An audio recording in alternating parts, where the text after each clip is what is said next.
जिनके जीबू सेनो मोते पाबू छाए लेखे नदौ तिमी तेलो चाहेले भी तुई दूरेले पारू तेलो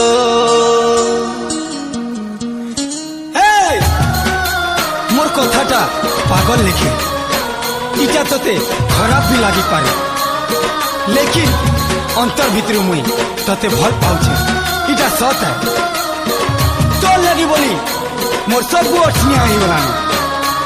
इथि लगी तुई दई तुई चाहले